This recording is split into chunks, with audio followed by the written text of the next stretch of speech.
사랑합니다. 한 지구촌인데 한쪽에서는 축제의 경기가 열리고 있고 또 한쪽에서는 큰 지진으로 인해서 사망자가 계속 늘어나고 있습니다.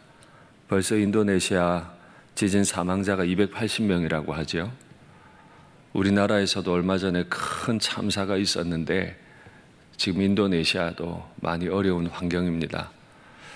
많이 기도해 주시면 좋겠습니다. 저는 어제 앞선 말씀을 가지고 우리가 인생을 살다 보면 방해, 고난 혹은 유혹들을 만나게 된다. 그러면 그때 어떻게 할 건가? 하나님의 말씀을 내 인생의 나침반 삼아서 하나님의 말씀을 내 노래 삼아서 그 고통을 지날 수 있다. 그런데 그 말씀은 어떻게 내게 전해졌나요?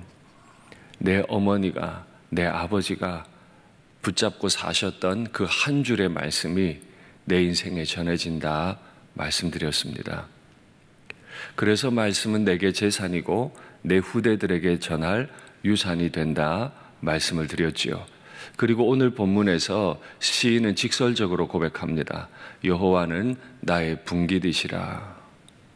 그렇기 때문에 내가 주의 말씀을 지키나이다. 여호와를 자신의 분깃, 자신의 땅, 자신의 재산으로 삼아서 내가 땅에 관심을 두듯 여호와께 관심을 둡니다. 땅을 가진 농부들은 그 땅을 경작해내기 위해서 몸부림을 하죠. 비를 간구를 합니다. 또 때에 맞게 모든 노동을 해야 합니다.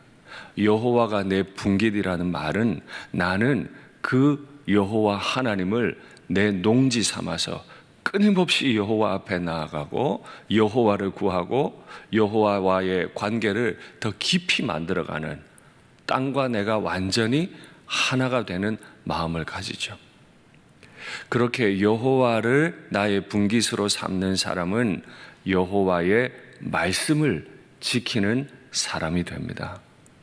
여호와께 가까이 가려 했더니 그 말씀이 내게 주어지고 내가 마치 내 땅의 곡식들을 돌보듯 여호와의 입으로부터 나온 그 말씀을 내가 받들고 지켜내는 사람이 되는 거죠.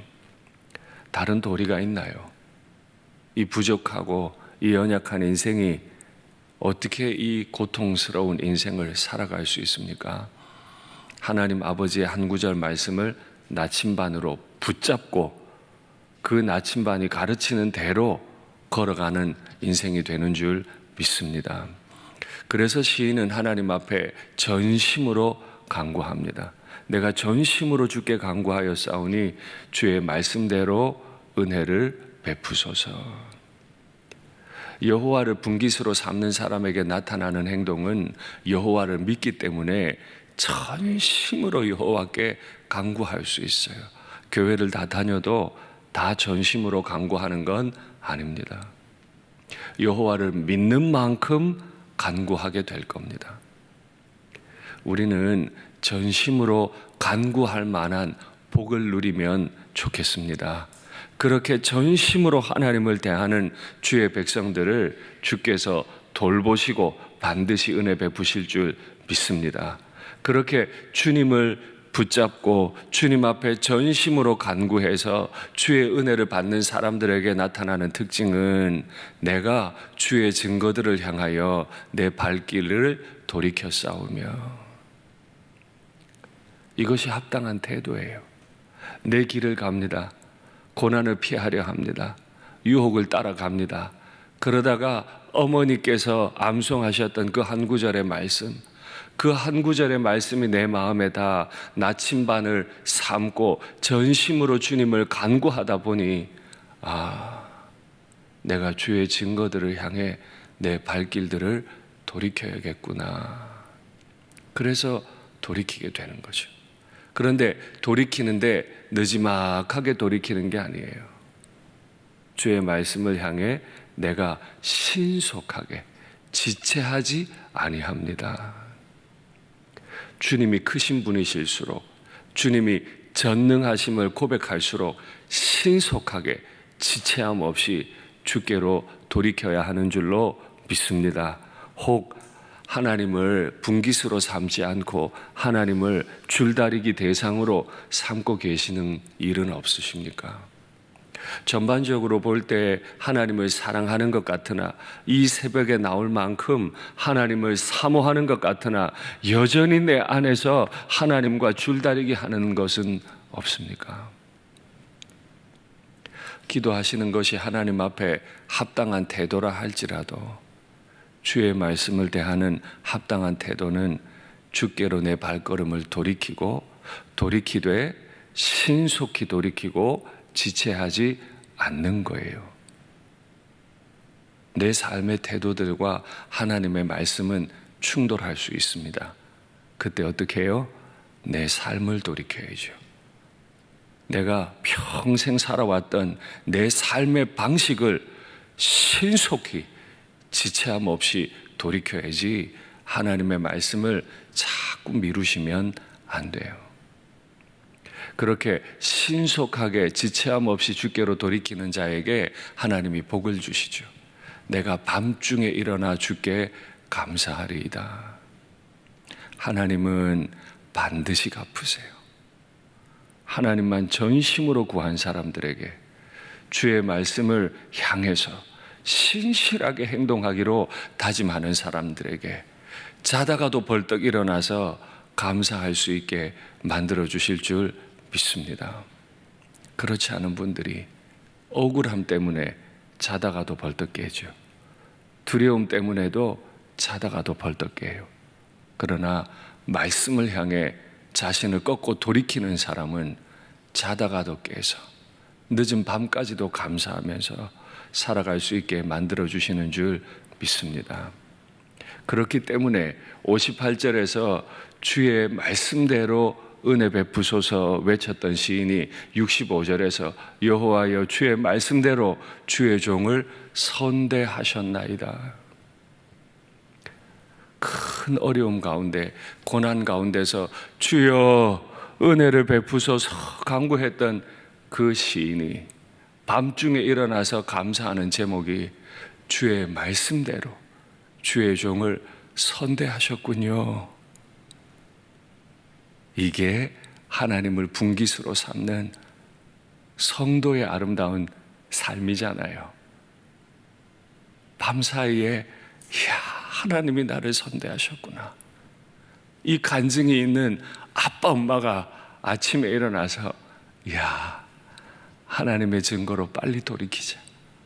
하나님 말씀 따라 살자. 그게 내 자식들에게 줄 수 있는 아름다운 유산이 아닙니까?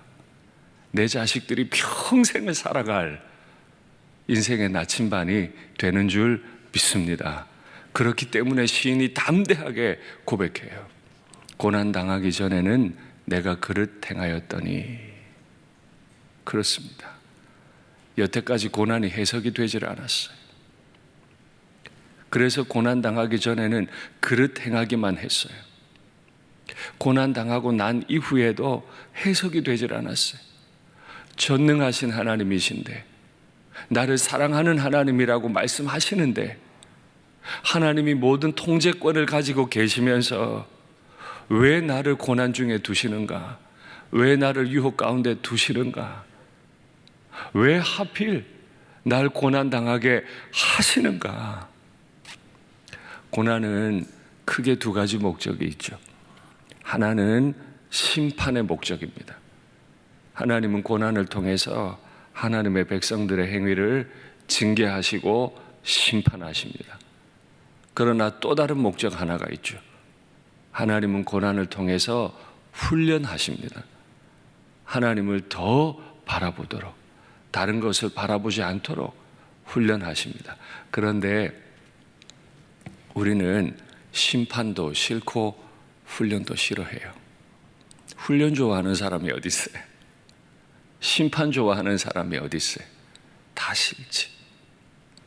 우리는 훈련 없이 심판 없이 편하게 살기 원하죠. 그런데 너무 걱정하지 마세요. 고난이 심판과 훈련의 목적이라 하더라도 그 두 가지 목적 말고 한 가지 사실이 있습니다. 하나님은 고난 가운데 결코 우리를 버리시지 않으십니다.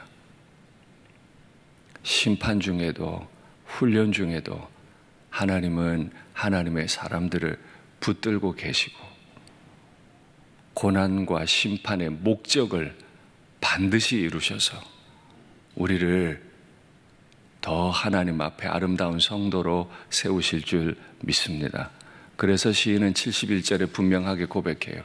고난당한 것이 내게 유익이라. 해석이 돼버렸어요. 여태 해석이 안 됐어요. 밤중에 일어나서 억울해서 하나님 앞에 기도했어요. 내게 은혜 베풀어 달라고 간구했어요. 근데 이제 해석이 돼버렸어요. 고난당한 것이 내게 유익이라. 심판받은 것이, 훈련받는 것이 내게 유익이라.